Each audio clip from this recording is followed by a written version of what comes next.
प्यारे बच्चों, टर्म 2 की डेट शीट आ गई है और अब आपकी बारी है एक अच्छी तैयारी की। अच्छी तैयारी के लिए आपके पास सैम्पल पेपर होना चाहिए, जिससे आपको एक आइडिया लगेगा कि जो पेपर आने वाला है वो किस पैटर्न में आएगा, कैसा आने वाला है। तो यहाँ पर मैं क्लास 9 के लिए टर्म 2 का सोशल साइंस का सैम्पल पेपर लेकर आया हूँ। तो पूरी वीडियो को ध्यान से एंड तक देखिए।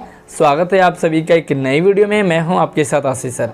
वीडियो को यार लाइक और अपने सभी दोस्तों को भी शेयर कर दिया करें। अच्छा, बाकी सब्जेक्ट के अगर आपको सैम्पल पेपर चाहिए तो इसी वीडियो के डिस्क्रिप्शन में आपको सारे सब्जेक्ट के सैम्पल पेपर मिल जाएंगे। तो चलिए यहाँ पर देखते हैं कि जो पेपर हैं वो सबसे पहले ये देख लो कि ये जो है 2 घंटे का होगा, 120 मिनट, और जो मार्क्स रहेंगे वो रहेंगे 40।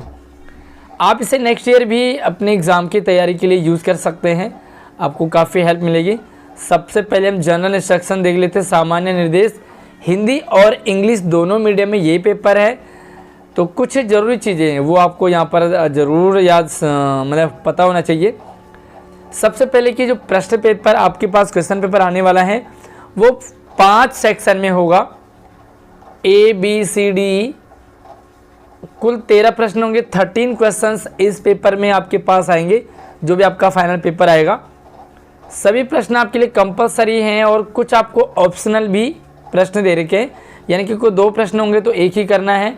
और उसके बाद देखो यहाँ पर कुछ भाई नंबर के कितने नंबर का कौन सा प्रश्न है सबके आगे दिया हुआ है। जो A पार्ट है उसमें 2-2 नंबर के सारे सवाल हैं। जो B पार्ट है इसमें 3-3 नंबर के हैं। जो C पार्ट है इसमें 5-5 नंबर के दीर्घ उत्तरीय हैं। तो जो प्रश्न आपका जितने नंबर का है उसको आपको उतना ही लंबा या छोटा उतना एक्सप्लेन आपको करना है। कुछ प्रश्न आपके लिए दृष्टिबाधित बच्चों के लिए भी हैं, जो कि डिसेबल्ड बच्चे हैं उनके लिए भी हैं। तो यहाँ पर आप इतना आप समझ चुके होंगे।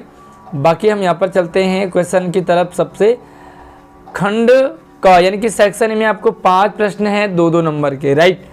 पहला प्रश्न आपके लिए कि द्वितीय विश्व युद्ध के बीज वर्साई की संधि में ही बो दिए गए थे, टिप्पणी कीजिए। आपको बताना है कि जो द्वितीय विश्व युद्ध हुआ था, हमारा सेकेंड वर्ल्ड वार हुआ था, उसके जो बीज है यानी कि कहीं ना कहीं वर्साई संधि से ही द्वितीय विश्व युद्ध की शुरुआत हो गई थी।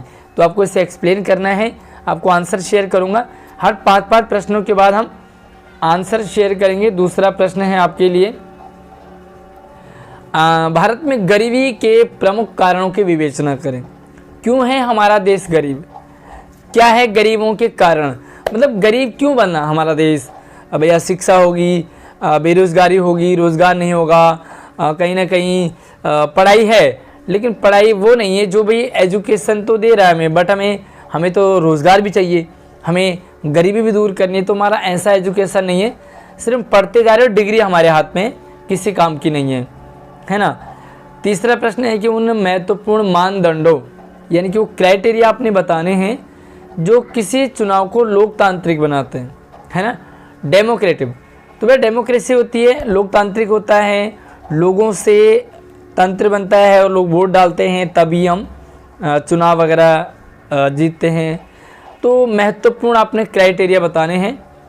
उसके बाद देखो, उत्तर भारत में पूर्व की अपेक्षा पश्चिम में वर्षा कम क्यों होती है? इंग्लिश मीडियम में भी आप देख सकते हैं, हिंदी मीडियम में भी आप समझ सकते हैं। जो हमारा उत्तर भारत है टॉप में, वो मतलब कि पूर्व की अपेक्षा पश्चिम में बारिश कम क्यों होती है? हमारे भी भारत में देखो, कहीं बहुत ज़्यादा बारिश होती है, कहीं कुछ भी बारिश नहीं होती है, कहीं कम होती है तो कहीं ज़्यादा होती है। तो यहाँ पर कम क्यों हो जाती है? और 5वां सवाल है कि रूसी समाज किस प्रकार सामाजिकृत हुआ? How was the Russian society socialist? तो आपको ये बताना है कि जो हमारा रूसी समाज था वो सामाजिकृत कैसे हुआ। सारे प्रश्न 2-2 नंबर के हैं। तो चलिए यहाँ पर 5 प्रश्नों के आंसर देख लेते हैं एक बार। तो ये मार्किंग स्कीम है आपके लिए। पहला प्रश्न देखो किस तरह से आपको इसका आंसर लिखना है। अनुमानित है, आपको आइडिया लग जाएगा। जो द्वितीय विश्व युद्ध था उसके बीज वर्साई संधि से क्यों मतलब कनेक्शन है उसका क्या है? तो देखो यहाँ पर प्रथम विश्व युद्ध जर्मनी की पराजय के बाद वर्साई में हुई शांति संधि की शर्तें जर्मनी के लिए काफ़ी अपमानजनक थी। इस संधि की वजह से जर्मनी को अपने सारे उपनिवेश तकरीबन 10% आबादी 13% भूभाग, 70% लौह भंडार वगैरह वगैरह वो जो है मित्र राष्ट्रों के हवाले करना पड़ा। ठीक है, इसके अतिरिक्त तो उस पर 6 अरब पाउंड जुर्माना भी लगाया गया, 6 अरब पाउंड का जुर्माना भी उसके ऊपर लगाया गया था। इन संधि शर्तों ने हिटलर जैसे तानाशाहों को उभरने का मौका दिया। इससे हम कह सकते हैं कि भाई जो द्वितीय विश्व युद्ध है कहीं ना कहीं वर्साय संधि में ही उसके बीज बो दिए गए थे। और भैया लोग परेशान होंगे, राजा लोग परेशान होंगे तो कब तक सहेंगे, युद्ध तो होगा ही, राइट। उसके बाद देखो यहाँ पर दूसरा है कि भाई भारत में गरीबी के क्या कारण है। भाई जनसंख्या की अधिकता है, बहुत ज़्यादा पॉपुलेशन है ना। आप देखो कि बच्चे 2 ही अच्छे था, बच्चा 1 ही अच्छा, लेकिन देखो घरों में कितने कितने बच्चे, 2 3 4 5 8 8 10 बच्चे हैं। अब आप अपने घरों में ज़रूर लेके कि भाई जब जनसंख्या बढ़ेगी तो कहीं ना कहीं गरीबी बढ़ेगी। देखो 2 बच्चे घर में होंगे तो खाना सबके लिए पूर्ति हो जाएगी, बच्चे 3 बढ़ेंगे तो खाना डिवाइड हो गया, 4 हो गए, 5 हो गए तो खाना बढ़ता गया, गरीबी होती गई। अशिक्षा है भैया, एजुकेशन नहीं मिल रहा, पढ़े लिखे नहीं है, अच्छी नौकरी नहीं है तो गरीबी होगी। व्यावसायिक शिक्षा का अभाव है, हमारी जो एजुकेशन पॉलिसी है वो सिर्फ हमें डिग्री दिला रही है। भाई 9th पढ़ गया, 10th हो गया, 12th हो गया, BA कर लिया, भैया डिग्री लेके क्या करोगे। तो कहीं ना कहीं इसमें व्यवसाय नहीं है, यानी कि आप नौकरी नहीं मिलेगी आपको, ज़रूरी नहीं है कि पढ़ने के बाद नौकरी मिले ही आपको। और औपनिवेशिक सरकार की नीतियाँ, भैया सरकार की नीतियाँ ही ऐसी है ना, तो सरकार किसी को जॉब प्रोवाइड ही नहीं करवा रही है। उसके बाद देखो लोकतांत्रिक चुनाव की जो क्राइटेरिया, तो क्या क्राइटेरिया है, समान मताधिकार, सबको इक्वल वोट आप दे सकते हैं, गरीब भी अमीर भी, गरीब भी लाइन में लगेगा, अमीर भी लगेगा, गरीब भी एक ही वोट डालेगा तो अमीर भी एक ही वोट डालेगा, समान मताधिकार। चुनाव में विकल्प उपलब्ध है सभी के लिए, है ना भाई, आप किसी को भी वोट दे सकते हैं। और गुप्त है चुनाव, यानी कि आप पब्लिकली नहीं चुनाव हो सकता है, मतलब अंदर आपने किसे वोट दिया किसी को नहीं पता। नियमित अंतराल पर चुनाव, हर 5 साल बाद चुनाव होते हैं, तो एक सिस्टम है। साथ में स्वतंत्र एवं निष्पक्ष चुनाव, आपका मन करे जिस मर्जी को वोट दे, आपके कोई फोर्स नहीं है। उसके बाद देखो दक्षिण पश्चिमी, अगला सवाल था चौथा कि उत्तर भारत में जो पूरब की अपेक्षा पश्चिम में वर्षा क्यों कम होती है, तो इसका रीज़न है ओके, थोड़ा सा मैं इसे इधर कर लेता हूँ। यस, दक्षिण पश्चिमी मानसूनी पवनें क्रमशः पूरब से पश्चिम की ओर बढ़ती है। भैया पूरब से पश्चिम की ओर बढ़ेंगी तो क्या होगा, इस क्रम में इन पवनों द्वारा लाई गई जलवाष्प की जो मात्रा है वो घटती जाती है, कम होती जाती है। अतः देश के जो उत्तरी भाग है वहाँ पश्चिमी भागों की में वर्षा पूर्वी इलाकों की अपेक्षा कम होती है। तो ये आपको रीजन वहाँ पर लिखना है, ये अनुमानित रीजन है, इसे आप बढ़ा और घटा भी सकते हैं, अच्छा भी कर सकते हैं। 5वां क्या है भाई, सवाल था कि रूसी समाज किस प्रकार सामाजिकृत हुआ। ये एक आइडिया है, इंग्लिश मीडियम हिंदी मीडियम आप इसे कर लेना, समझना है आपको बस, बाकी आंसर तो आपको एग्जाम में ही लिखना है। गृह युद्ध के दौरान भी वोल्शेविकों ने उद्योगों और बैंकों के राष्ट्रीयकरण को जारी रखा, राइट। केंद्रीकृत नियोजन की व्यवस्था को लागू किया गया, किसानों ने समय समय पर सामूहिक खेती करना भी शुरू कर दिया था। सामूहिक खेती में इनकी मिलजुल करके किसान खेती करने लगे हुए थे। अगला 6ठा सवाल है, चलिए अगला जो प्रश्न है खंड है आपके पास, जो है बी पार्ट आ गया। सारे प्रश्न इनके 3 प्रश्न होंगे और 3-3 नंबर के होंगे। पहला प्रश्न 6ठा है कि भैया नाथसी समाज में महिलाओं की भूमिका की व्याख्या करनी है। जो नाथसी समाज था उसमें महिलाओं का क्या रोल था, है ना, महिलाओं को किस तरह देखा जाता था, महिलाएं क्या करती थी, उनके काम को किस तरह लिया जाता था। या तो ऊपर वाला करेंगे या नीचे वाला कर ले कि नाथसी शासन काल के दौरान जनसंहार में मुख्य निशाने पर कौन थे। जो जनसंहार हुआ, जो लोग मारे गए, तो उसमें मुख्य निशाने पर कौन था, राइट। इंग्लिश मीडियम और हिंदी मीडियम आप देख सकते हैं। 7वां प्रश्न आपके लिए है कि भैया भारत के प्रधानमंत्री की शक्तियां और कार्यों का आपको वर्णन करना है। Describe the power and function of the prime minister of India. जो हमारे PM साहब है, इस समय वर्तमान में हमारे जो प्रधानमंत्री कौन है, आप मुझे कमेंट में उनका नाम ज़रूर बताएं। तो हमारे प्रधानमंत्री जी की उनके क्या कार्य हैं और शक्ति क्या है, यानी कि वो क्या कर सकते हैं। ऐसे नहीं कि भाई वो इन्होंने आसमान में छेद कर दिया, नहीं, ये इनकी शक्ति नहीं है। क्या कार्य हैं, क्या काम करते हैं। और अगला देखो, भारत में निर्धनता रेखा का आकलन कैसे किया जाता है, वर्णन करें। जो भारत में गरीबी रेखा है ना, वो कैसे डिसाइड की जाती है। भाई ये गरीब है, इनके पास अमीरी रेखा का कार्ड है, गरीबी रेखा का कार्ड है, तो बहुत सारे राशन कार्ड आपके बनते हैं। तो कैसे सेट किया जाता है कि ये गरीब हैं, ये अमीर हैं, ये ज़्यादा अमीर हैं और ये ज़्यादा गरीब हैं। तो चलिए बी सेक्शन के आंसर देख लेते हैं एक बार। तो छठा प्रश्न था कि जो नाज़ी समाज था उसमें महिलाओं की क्या भूमिका थी, फंक्शन, उनका रोल क्या था। तो यहाँ पे आप देखो बी पार्ट में सेक्शन में कि लड़कियों का फ़र्ज एक अच्छी माँ बनना था। क्या कहा जाता है कि भाई लड़कियों को कि भैया लड़कियाँ बड़ी बड़ी होंगी, शादी होंगी और माँ बनेंगी, अच्छी माँ बनना, शुद्ध आर्य रक्त वाले बच्चों को जन्म देना। क्या भैया माँ, लड़कियों को माँ बनना है, बच्चे पैदा करना है, माँ बनना, बच्चे पैदा करना है, यही नाज़ी समाज में था। दूसरा देखो भाई नस्ल की शुद्धता बनाए रखने, यहूदियों से दूर रहने, घर संभालने और बच्चों को नाज़ी मूल्य मान्यताओं की शिक्षा देने का दायित्व उन्हें ही सौंपा गया था। तो आपको बच्चों को एजुकेशन देना और इस तरह का एजुकेशन देना कि नाज़ी मूल्य उन्हें बताए जाएंगे। साथ में उन्हें समझाया जाता था कि औरत मर्द के लिए समान अधिकारों का संघर्ष गलत है। उन्हें ये बताया जाता था कि औरत औरत है, मर्द मर्द है, मर्द सारे काम कर सकते हैं, औरत सिर्फ घर का चूल्हा चौका कर सकती है। तो ये उनके काम थे। यह समाज को नष्ट कर देगा, है ना, समाज को नष्ट कर देगा। इसके अलावा आप कुछ और भी लिख सकते हैं जो आपने इसके आंसर पढ़े हैं। और अथवा में आपके पास सवाल था अथवा में कि भाई नाज़ी शासनकाल के दौरान जो जनसंहार में प्रमुख निशाने पर कौन थे। तो प्रमुख निशाने पर कौन थे, यहूदी थे, जर्मनी में रहने वाले जिप्सी और अश्वेत, जो श्वेत नहीं है, और शारीरिक या मानसिक रूप से जो अयोग्य व्यक्ति हैं वो इसके निशाने पर थे, राइट। इसके अलावा आप कुछ और भी लिख सकते हैं। यहाँ पर देखो 5-6 आपको पॉइंट दे रखे हैं, लाइक उसके बाद देखो यहाँ पर ओके। अब हम बात करते हैं 7वां सवाल कि भाई जो प्रधानमंत्री जी हैं उनके कार्य क्या हैं, उनकी शक्ति क्या है। तो ये देखो भाई, भारत के सरकार के प्रमुख होने के नाते कैबिनेट की बैठकों की अध्यक्षता करना। जो भी कैबिनेट की बैठक होती है उसमें मेन प्रधानमंत्री होते हैं। दूसरा है भारत विभिन्न विभागों के कार्य का समन्वय करना, जो भी डिपार्टमेंट है भैया फलाना फलाना फलाना राज्यों पर, तो ये वो देखा रेखी। आप देखो कि जब कोरोना हुआ था तो कोरोना के दौरान किस राज्य को कितना फंड देना है, कहाँ कितनी वैक्सीन पहुँचानी है, कहाँ कितना क्या करना है, तो सारा कमांड जो है वो पीएम के हाथ में था। उसके बाद देखो विभिन्न मंत्रियों को काम व वितरण, काम का वितरण और पुनर्वितरण करना, भैया किस मंत्री को क्या बनाना है, किस मंत्री से क्या काम करवाना है, तो सारे काम जो है वो प्रधानमंत्री के थे। ओके, इसके अलावा आप कुछ और भी आप प्राइम मिनिस्टर के आप काम जानते हो तो आप मुझे भी कमेंट में बता सकते हैं और इसका आंसर भी आप ऐड कर सकते हैं। ओके, 8वां सवाल था कि भाई जो भारत में गरीबी रेखा थी उसका निर्धारण कैसे किया जाता था, कैसे पता चलता था कि ये गरीब है अमीर है।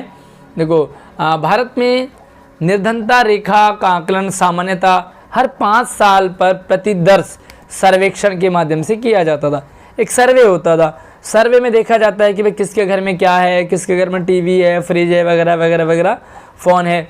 यह सर्वेक्षण राष्ट्रीय प्रतिदर्श सर्वेक्षण यानी कि NSSO द्वारा किया जाते हैं। भारत में निर्धनता रेखा का आकलन किया जाता है। साथ में देखो कैलोरी आवश्यकताओं के आधार पर ग्रामीण क्षेत्रों में 24,000 कैलोरी प्रति व्यक्ति प्रतिदिन और नगरीय 21,000 कैलोरी प्रति व्यक्ति, ये एक क्राइटेरिया था, ठीक है। उसके बाद देखो कि प्रति व्यक्ति मौद्रिक व्यय की गणना द्वारा वर्ष 2011-12 की गणना के अनुसार ग्रामीण क्षेत्रों में ये एक तरह से ये देखा जाता है कि भाई 816 रुपये प्रति व्यक्ति मासिक आय कितनी है, व्यय कितना है, खर्चा और ये दोनों देखा जाता था। उसके बाद देखो अगला जो है 9वां सवाल देखते हैं।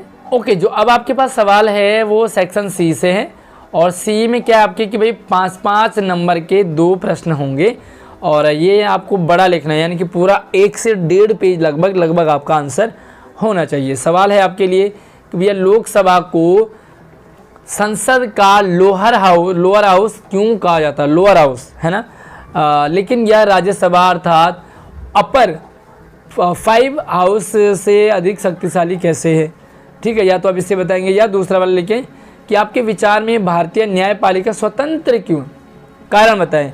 जो हमारी न्यायपालिका है वो स्वतंत्र क्यों है, मतलब वो कुछ भी फैसले दे सकती है। न्यायपालिका जो वो प्राइम मिनिस्टर को भी सजा दे सकती है, सीएम को, पीएम को, उसके लिए सारे बराबर है ना। वो चाहे तो अगर पुलिस गलत करे तो पुलिस को भी पनिश करेगी, अगर देश का पीएम गलत करे, राष्ट्रपति गलत करे, तो सबको ये स्वतंत्र है, यानी कि इस पर किसी का भी कंट्रोल नहीं होता। तो आपको कारण बताने हैं, राइट। उसके बाद देखो 9वां सवाल, या तो हिंदी और इंग्लिश मीडियम देखो। 10वां सवाल है, भारत में निर्धनता में अंतर, राज्य समानताओं का एक विवरण प्रस्तुत कीजिए। जो निर्धनता है, निर्धनता में क्या अंतर है, ठीक है। और अथवा में देखो कि भाई भारत में 1973 से निर्धनता की प्रवृत्तियों पर चर्चा कीजिए। जो निर्धनता है वो किस तरह से बढ़ घट रहा है वो आपको बताना है। तो चलिए 5-5 नंबर के दोनों सवाल थे, दोनों के एक बार हम आंसर देख लेते हैं। ओके, तो लोअर हाउस क्यों कहा जाता है, इसका आंसर देखो आप खंडगा में, कि दोनों सदनों के बीच मतभेद की स्थिति में अंतिम फैसला दोनों सदनों की संयुक्त बैठक में किया जाता है। पहला रीजन, सदस्यों की संख्या अधिक होने की स्थिति में लोकसभा के विचार को प्राथमिकता मिलने की संभावना हो जाती है। साथ में देखो पैसों के मामले में लोकसभा का अधिकार अधिक होता है। जो पैसे हैं ना भैया, जनता पता कर सकती है, जनता अगर कहें कि भाई कहाँ कहाँ पैसे लगाए, लाइक कभी आप पीएम केयर फंड में पैसे डालते हो तो आपका अधिकार है, आप पूछो पैसा कहाँ गया, है ना। राज्यसभा से संबंधित कानून को खारिज कर सकती है, खारिज नहीं कर सकती है, सॉरी, और उसे पारित करने में अधिक से अधिक 14 दिनों की देरी कर सकती है। तीसरा देखो कि राज्यसभा धन विधेयक के संबंध में संशोधन का सुझाव दे सकती है, परंतु यह लोकसभा का अधिकार है कि वो इन सुझावों को माने या ना माने। भैया जनता सर्वोपरि है, ठीक है।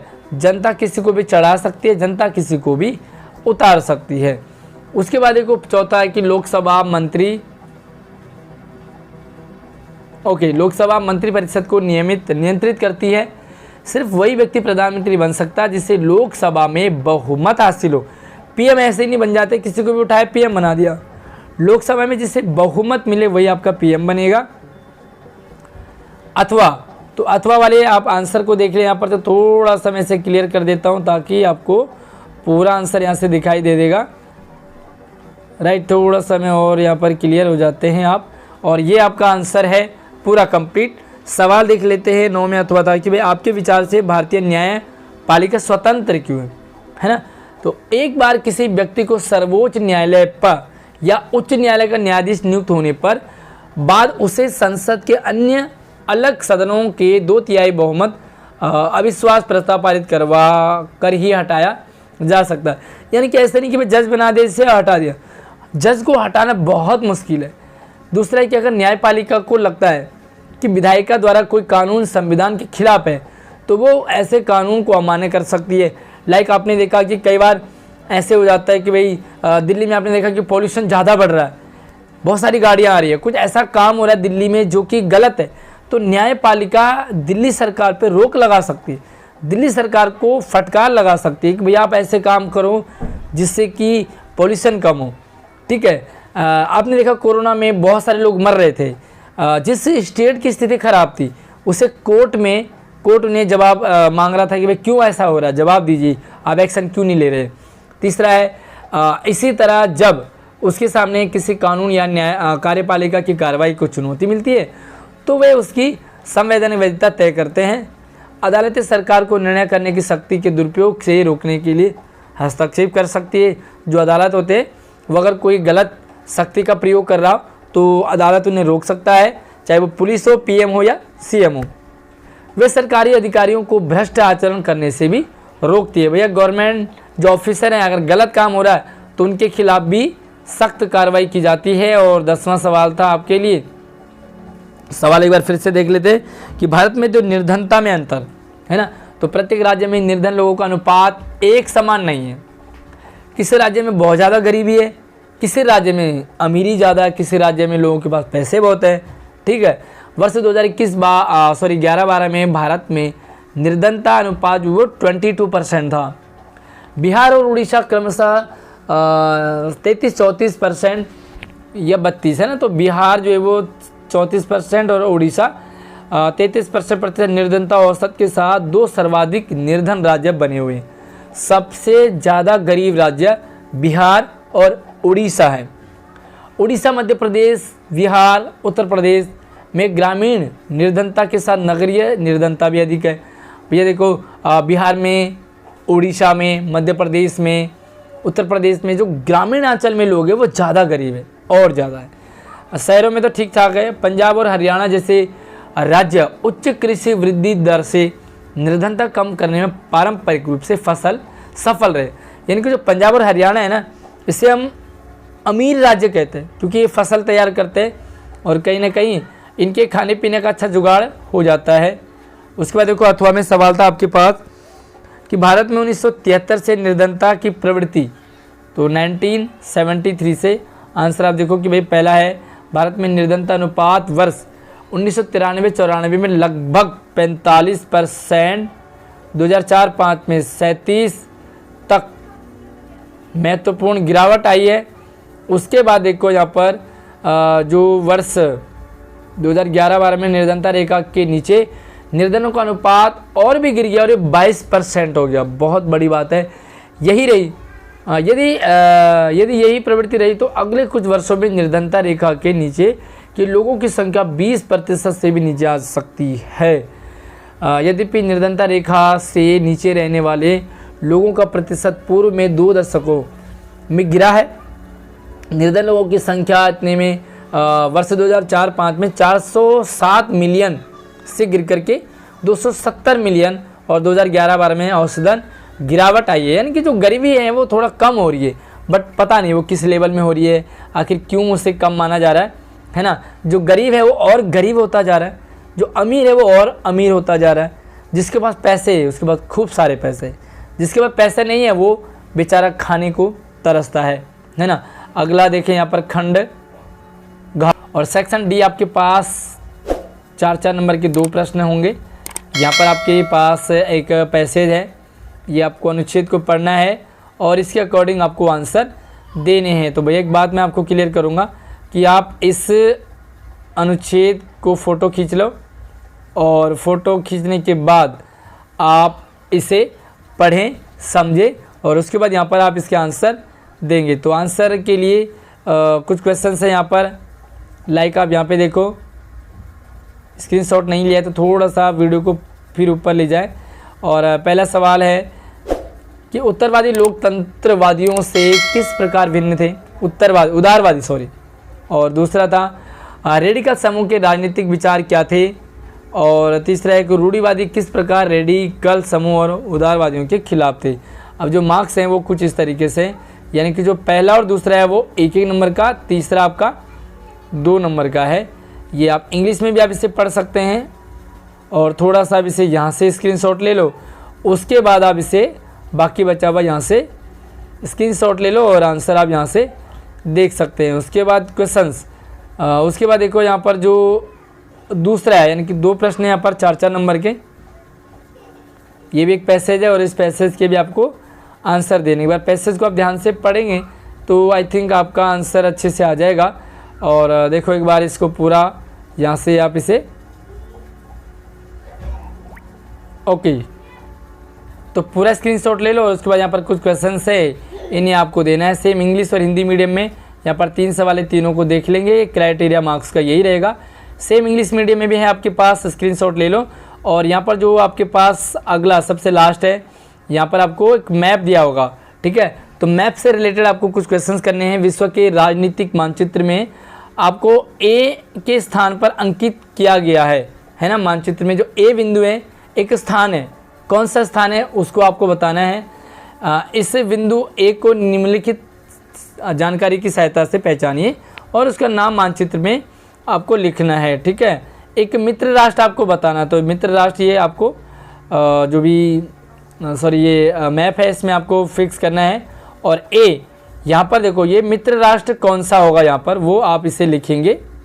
और उसके बाद यहाँ पर 13 का दूसरा है, दूसरा कि भारत के राजनीतिक रेखा मानचित्र निम्नलिखित में से उपयुक्त चिन्हों से दर्शाइए और 2 नाम लिखिए। तो एक तो वुलर झील अथवा सांबर झील, इन दोनों में से एक पुलिकट झील, ठीक है, या तो बी में पुलिकट झील, और सेम इंग्लिश में भी है, ये इसमें आपको भरना है, ठीक है। उसके बाद देखो यहाँ पर कुछ प्रश्न है जो दृष्टिबाधित बच्चों के लिए है, और आप यहाँ पे निम्नलिखित प्रश्न संख्या 32 जो है वो दृष्टिबाधित बच्चों के लिए कि उस राज्य केंद्र शासित प्रदेश का नाम बताना है, वुलर झील है, तो आप इसे पढ़ सकते हैं।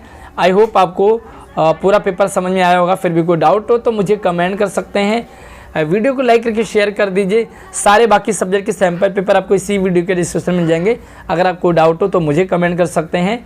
मुझे आप इंस्टाग्राम में, टेलीग्राम में फॉलो कर सकते हैं। साथ में व्हाट्सअप नंबर भी नीचे दिया हुआ, जाकर के आप कोई भी डाउट हो तो पूछ सकते हैं। धन्यवाद।